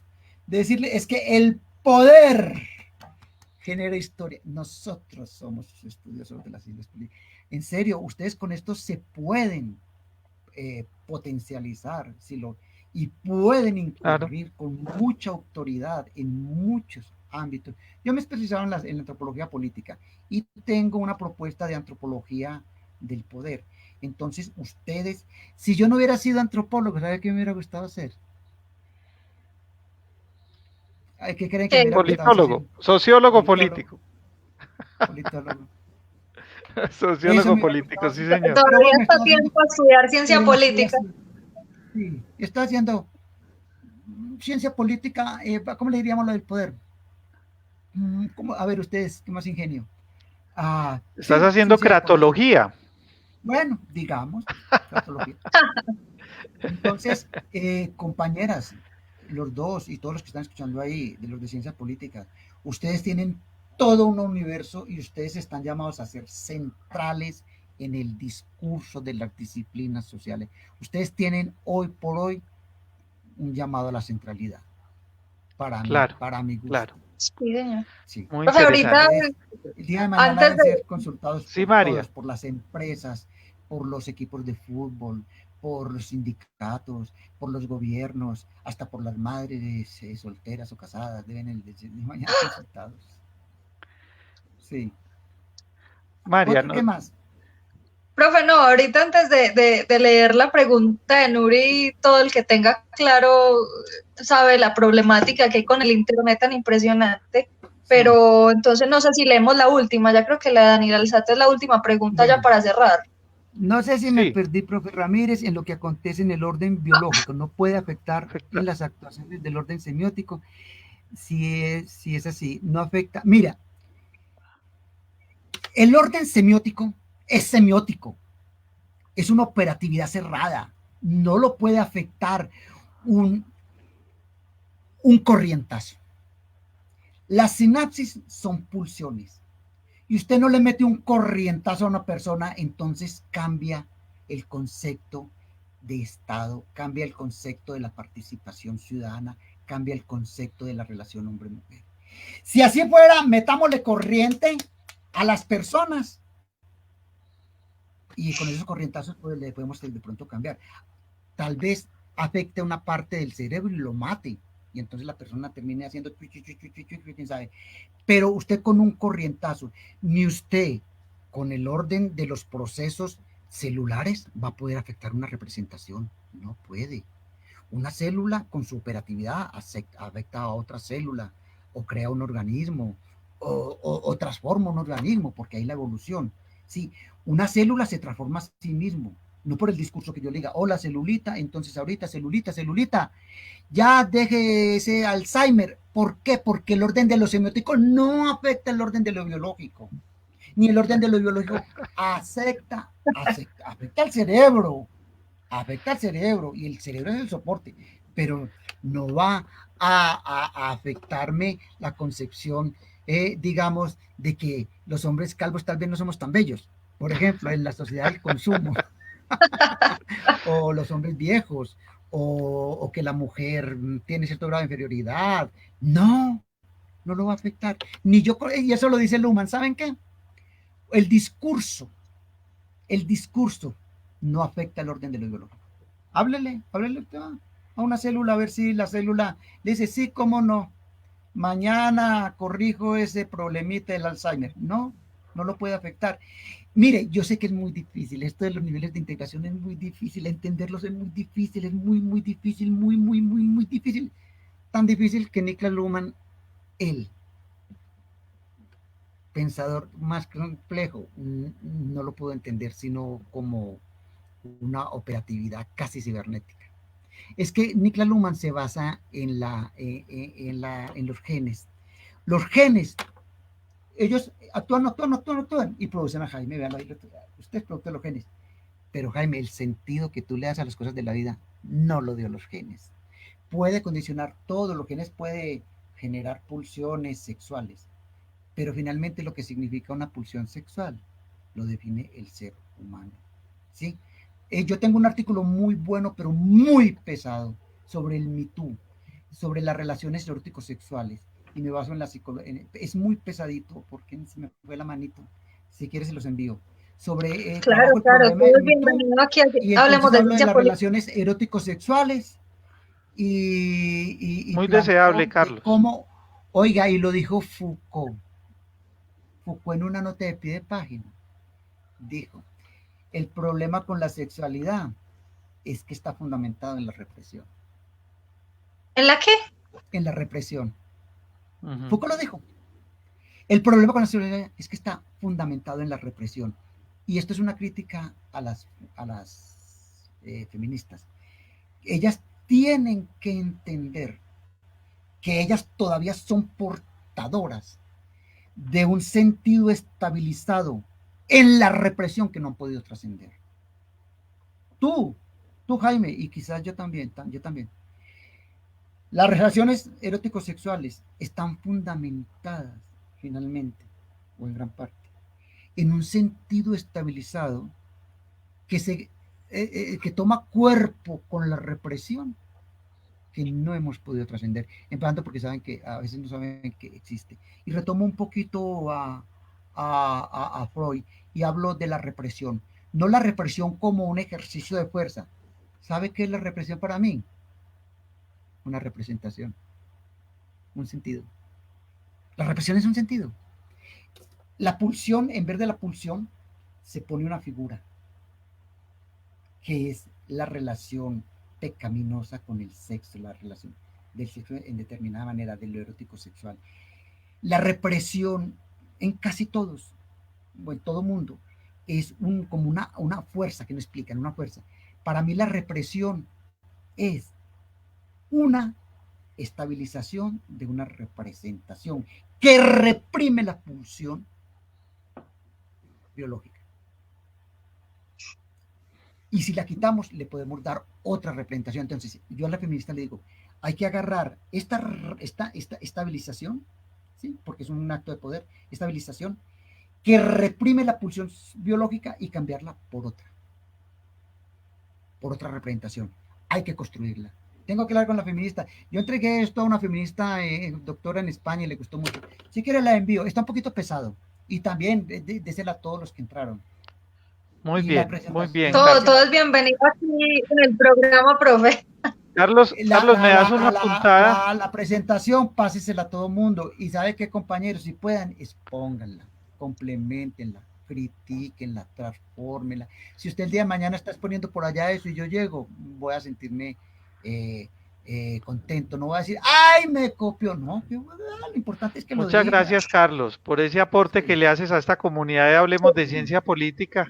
Y te aprovecho para contarles, ahora que Carlos está hablando sobre temas relacionados con el feminismo, que en la próxima sesión vamos a hablar sobre acoso sexual y vamos a hablar también sobre temas de paridad, a propósito del tema del acoso sexual. Una mirada muy interesante de parte de un politólogo antioqueño también, Carlos, y María Fernanda, que es Fabián Sánchez, y que bueno, politólogo de la Universidad Nacional, compañeros. Yo sé que Nuri, que todavía está conectada y tiene todavía preguntas para hacerle al profesor Carlos Arturo, lo conoce, lo recuerda, ¿cierto?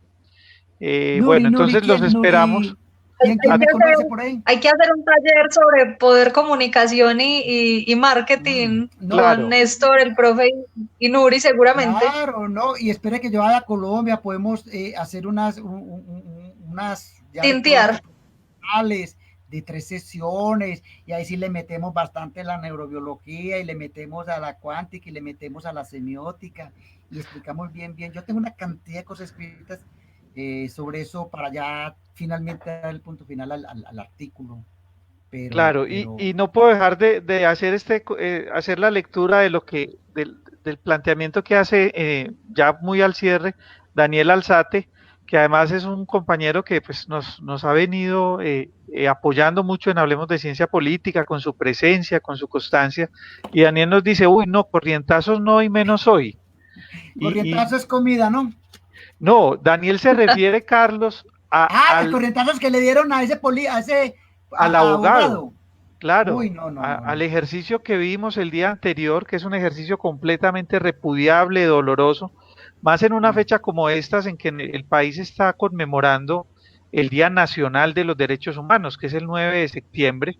Precisamente vale la pena decírselo a la audiencia para que también quien no lo conozca lo sepa, y conmemoramos el 9 de septiembre el Día de los Derechos Humanos porque es también el día de San Pedro Claver, que fue un defensor de los derechos humanos en el momento colonial y en la Cartagena de Indias tan terrible por esa trata de esclavos que se vivió allí, pero también por tener un epicentro allí, la Inquisición, ¿cierto? Un lugar muy doloroso para la dignidad humana.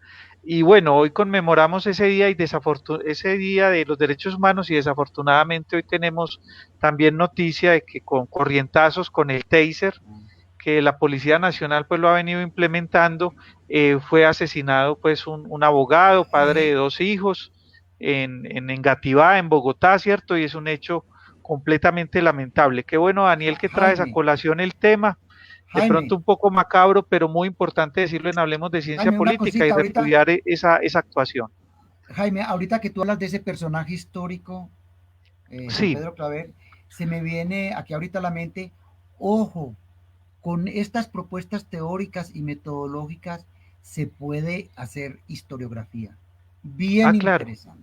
Se puede hacer historiografía, se puede hacer crítica del arte también. ojo, se puede hacer muchas cosas, se pueden ver películas, se puede el día de mañana proyectamos una película y hacemos el ejercicio, no sé, de pronto que estando yo en Colombia, yo no me voy a quedar aquí definitivamente, no, yo estoy aquí Tiene por que una venir. investigación, ojalá se pueda realizar, yo estoy aquí por una investigación, ¿sí?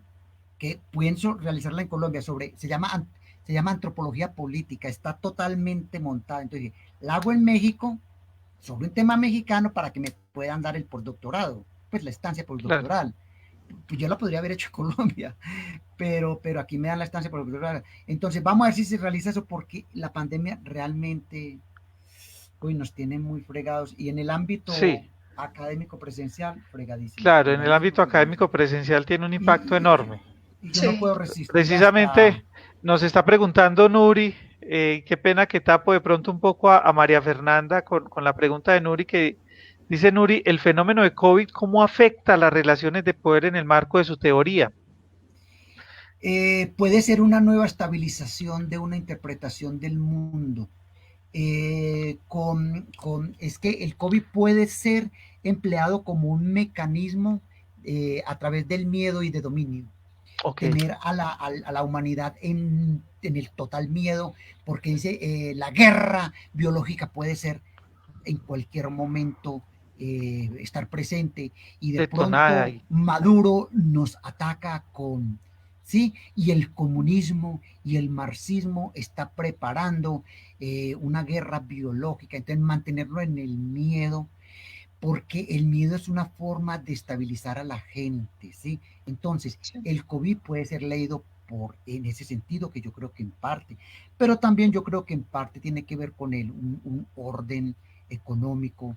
Yo creo que el problema de los capitales, con la deuda que se aumenta, entonces los capitales se activan y van a los países y ganan muy buenos dividendos y someten a los países. Es una táctica de endeudar a la humanidad. ¿Por qué? Porque entonces claro, los capitales, es que hay mucho dinero en el mundo. Hay demasiado dinero en el mundo que está en manos de unos pocos y no saben qué hacer con él. El resto se muere de hambre. Y entonces quieren potencializar otra vez, revalorizar el capital mediante un método, ¿cuál? El de préstamo. Te presto y va con tales intereses y va a garantías y me permite la minería y me permite el control de esto y me permite el control de aquello. Puede ser una táctica de dominio. El préstamo, pues, ha sido un instrumento de las potencias para dominar a los países. Y así sucede. Colombia desgraciadamente se endeudó, vamos a ver qué pasa aquí. No tuvieron, ve aquí que es un presidente que tiene, digamos que es progresista, digamos también que es tiene un progresista. pensamiento social. Sí, amo, Andrés Manuel, entre comillas. a mí me parece progresista, me parece que tiene un pensamiento social. No se endeudó Sí, porque dijo, es que si yo me endeudo, si nosotros nos endeudamos, vamos a traer, digamos, dependencia. Y mm, necesitamos ir liberando dependencia. claro. Entonces, ojo, se puede hacer muchas lecturas, historiografía, se puede hacer el que quiere desde el arte, se puede hacer excelentes cosas desde el arte, desde el cine, desde la televisión, de la comunicología. Yo fui profesor de una universidad que se llama hay una universidad grandota en Colombia, la cooperativa, Sí, y claro. les estaba montando una maestría sobre comunicación social. Y yo era el profesor de los tesistas y siempre le llevabas estos temas. Llegaba y les Sí. obligaba a esos temas porque ellos se querían graduar con unas tesis sobre, no sé, sobre mercadotecnia u otras cosas ahí. Y yo los llevaba al análisis de la sociedad de la comunicación. Recuerde, la comunicación es posible por la estabilización del poder. Ujú, muy bien, Bueno, Carlos. Quiero Yo creo que aprovechar ya también, podemos Carlos, cerrar. para hacer una invitación a la audiencia, pues a todas las personas que todavía nos acompañan. Todavía tenemos 37 personas conectadas a la Cátedra Internacional de Paz que organiza Redipaz con varias universidades, con un aula, con la San Buenaventura, con Cavilando, ¿cierto? Que es un grupo de investigación tan fuerte aquí y un grupo de trabajo tan fuerte en Medellín. yo publiqué Hay con una cátedra Cavilando. internacional de paz que es el sábado a las 10 de la mañana, eh, a las 17 horas Europa, porque también lo ven en Europa. Y este sábado va a ser sobre participación popular y paz, con tres ponentes pues de lujo.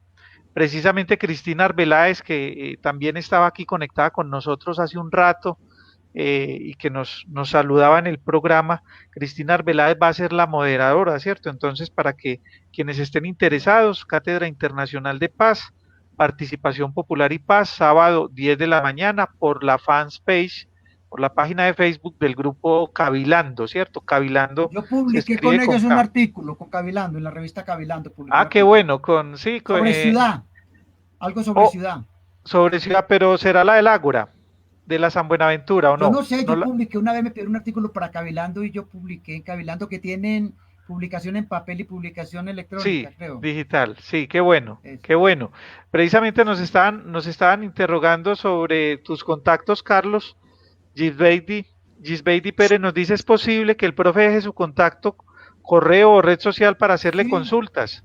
ahí está en la presentación. Es, a ver, C de Carlos y luego el apellido Ramírez. Entonces suena Cramírez. Luego Sí, la letra T de tomate y U de uva. Entonces suena Cramírez tú, ¿no? @yahoo.com. Igual, Yahoo. C de Carlos, Ramírez, T de tomate y U.